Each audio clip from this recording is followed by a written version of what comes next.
Pembalap Gresini Racing Inia Bastianini sangat bersemangat menghadapi balapan MotoGP Australia 2022. Inia Bastianini masih menjaga peluang untuk finish di zona ketiga besar pada MotoGP 2022. Setelah mengakhiri seri di sirkuit Buriram, para pembalap MotoGP harus menempuh perjalanan jauh. Mereka akan menyambangi Phillip Island, Australia dan singgah di Sepang, Malaysia. MotoGP Australia 2022 yang akan digelar di Phillip Island menjadi pengalaman pertama Bastianini sejak naik ke kelas utama.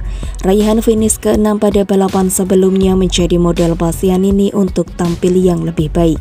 Balapan yang rumit membawa Bastianini memiliki motivasi yang lebih untuk menghadapi 3 balapan yang krusial. Dengan selisih 39 poin dari Fabio Quartararo, La Bestia berusaha menjaga kans juara musim ini. Tantangan langsung menunggu rider Italia tersebut karena ia belum pernah meluncur di sana ketika pindah ke kelas MotoGP. Saat promosi ke MotoGP, Australia membatalkan partisipasi sebagai tuan rumah karena pandemi COVID-19. Alhasil, ia seperti kembali ke titik nol karena harus melaju di atas Desmose di GP. Bastianini tidak pernah finish lebih baik dari peringkat kelima di Moto3. Pada lawatan terakhir Bastianini ke Phillip Island tahun 2019, saat masih di kelas Moto2, dia mendapatkan hasil kurang memuaskan dengan finish di urutan ke-17. Kami datang dari balapan yang rumit tapi positif. Peringkat ke-6 di Buriram 1 hujan deras menjaga motivasi kami terhadapnya. Ucapan dikutip dari Gresini Racing. Ada 3 pembalap krusial di hadapan kami dan 2 back-to-back di Australia dan Malaysia yang pastinya menarik. Ini akan menjadi penampilan pertama kami di Phillip Island dengan motor MotoGP. Jadi ini semua akan menjadi penjajakan. Sebaliknya, ia lebih percaya diri menatap MotoGP Malaysia. Ia 2 kali naik podium di sana dalam Moto3 2019 dan 2018. Selain itu, Bastianini juga ikut dalam tes pramusim MotoGP. Desmose di GP21 menunjukkan potensi di sana.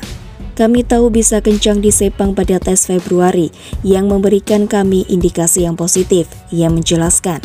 Berbeda dengan Bastianini yang mengaku buta dengan Phillip Island, rekannya Fabio Di Giannantonio justru menyebut lintasan itu favoritnya.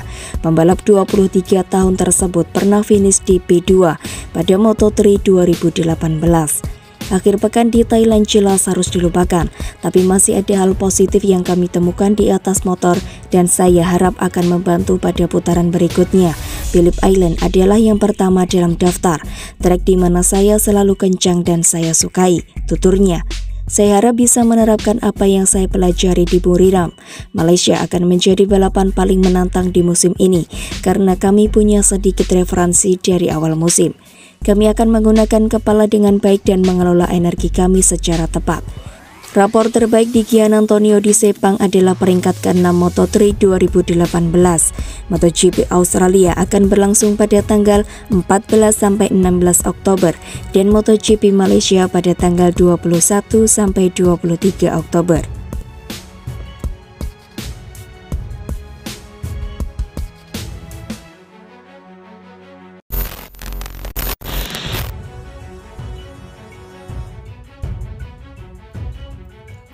Tekanan ban depan biang kegagalan Yamaha di MotoGP Thailand. 2 pembalap Yamaha Franco Morbidelli dan Cal Crutchlow menemukan satu kelemahan dalam setelan YZR-M1.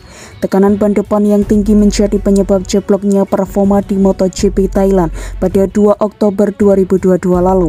Hujan deras yang turun di sirkuit Buriram merepotkan para pembalap, namun Yamaha yang paling kentara. Hanya Morbidelli yang mampu mencetak poin walau hanya finish P13. Fabio Quartararo bertengger di peringkat ke-17, Crutchlow P19 dan Darin Binder P21. Franco Morbidelli memahami hasil buruk yang didapat rekan timnya di Yamaha Factory Racing, Fabio Quartararo dari MotoGP Thailand. Ketika Quartararo tak menghasilkan apapun, Morbidelli menggantikannya sebagai pemberi poin. Ia seharusnya finish di posisi peringkat ke-12, tapi hukuman atas pelanggaran track limit membuatnya turun 1 tangga. Anak didik Valentino Rossi menjelaskan kalau hujan membuat lintasan dingin dan berpengaruh kepada anjloknya performa ban. Sayangnya, ia baru menemukan ritme di tengah sesi. Dalam 2 putaran terakhir, Morbidelli relatif lebih baik karena berhasil menyelesaikan balapan di zona poin.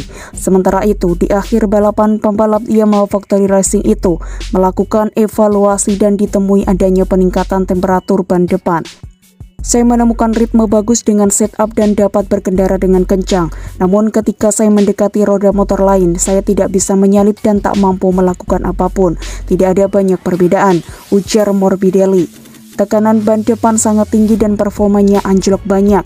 Ketika saya dekat motor lain, sulit mendahului mereka. Saya masih bisa kembali ke grup yang bertarung untuk posisi ke-6, tapi kemudian ban depan memburuk lagi.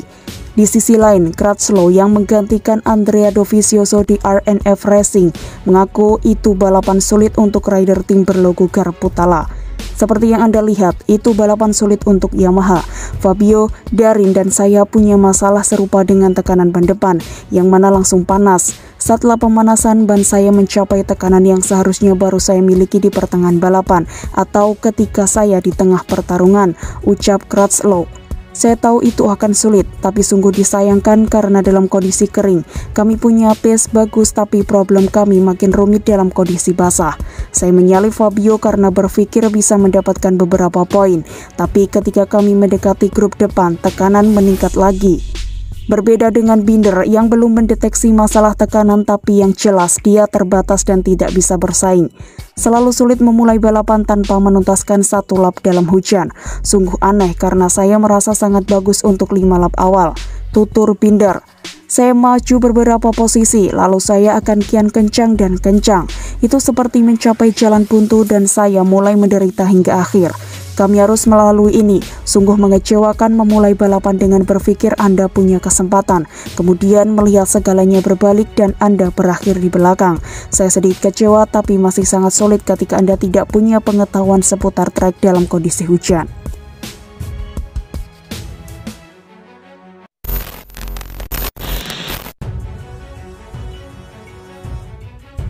Motivasi dari Miller bikin Bagnaia pede di MotoGP Thailand. Francesco Bagnaia melontarkan pandangannya terkait Johann Zarco yang tak kunjung menyalipnya di MotoGP Thailand pada Minggu 2 Oktober 2022 lalu. Akibat hal itu, Ducati dituding melakukan team order. Ducati memang gagal memenangi balapan di sirkuit Buriram yang sangat basah, namun mereka menempatkan 2 pembalapnya di podium di bawah Miguel Oliveira. Tentu saja hal itu sangat memuaskan jika mengingat sepanjang latihan bebas hingga kualifikasi mereka melintasi trek kering. Bagnaia yang menghuni peringkat ketiga mengutarakan pendapatnya. Kami memiliki semua dengan sempurna. Saya menjalani pemanasan terbaik dalam hidup, dan ketika saya lihat turun hujan, saya pun gugup, ujarnya. Kemudian Jack menghampiri saya dan mengatakan bahwa saya perlu percaya diri. Wajar jika anak didik Valentino Rossi gelisah ketika melihat cuaca buruk. Performanya kurang meyakinkan saat berhadapan dengan hujan lebat di Asia. Ia finish di P15 di MotoGP Indonesia dan gagal menuntaskan lomba di sirkuit Motegi, Jepang. Saya tahu potensi saya bisa lebih baik daripada di Mandalika atau Jepang. Mungkin tidak akan naik podium, tapi bisa sampai ke 5 teratas. Saya tahu jika Oliveira, Miller, dan Zarco akan berada di depan karena mereka yang tercepat dalam kondisi ini. Saya ingin terus dekat dengan mereka. Saya kira kemarahan di Jepang sangat membantu melesat dengan mereka. Itu sulit karena kami tidak melaju dalam kondisi ini. Sulit memprediksi tekanan ban. Hari ini, itu lebih dari pertanyaan tentang tidak ada pengalaman dalam kondisi basah di sirkuit ini. Bagnaia mesti berduel dengan Marc Marquez yang di atas kertas juga jago menaklukkan lintasan basah. Saya melihat bahwa saya harus bertarung dengan Marc Marquez dalam waktu 1 detik, dan dia makin dekat dengan kami. Ketika dia mencoba menyalip saya sadar kehilangan waktu dalam pengereman dan terus mencoba meningkatkannya. Pecco mencoba menerka alasan Zarco tidak mendahuluinya pada lap pertama, meski peluangnya sangat terbuka. Saya kira itu alasan satu-satunya Zarco tidak mencoba menyalip saya. Dia mengerem sangat baik dan tidak bisa menutup pintu dengan lebih baik. Lalu itu terlalu beresiko saat mencoba menyalip.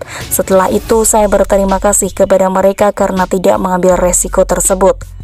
Sekarang pembalap nomor 63 itu hanya tinggal 2 poin dari Fabio Quartararo yang pulang dengan tangan hampa karena finish P17. Gap yang sangat kecil menjadikan 3 balapan sisa kian berat. Sekarang semua akan meningkat. Saya akan harus sangat cerdas dalam 3 balapan terakhir karena saya kira kami punya banyak potensi. Saya tidak bisa mengulangi kesalahan di Jepang atau paruh pertama musim ini. Ia mengungkapkan, kami tahu akan dingin di Australia dan kami harus beradaptasi, tapi saya kira kami akan kompetitif. Pungkas pembalap asal Italia itu.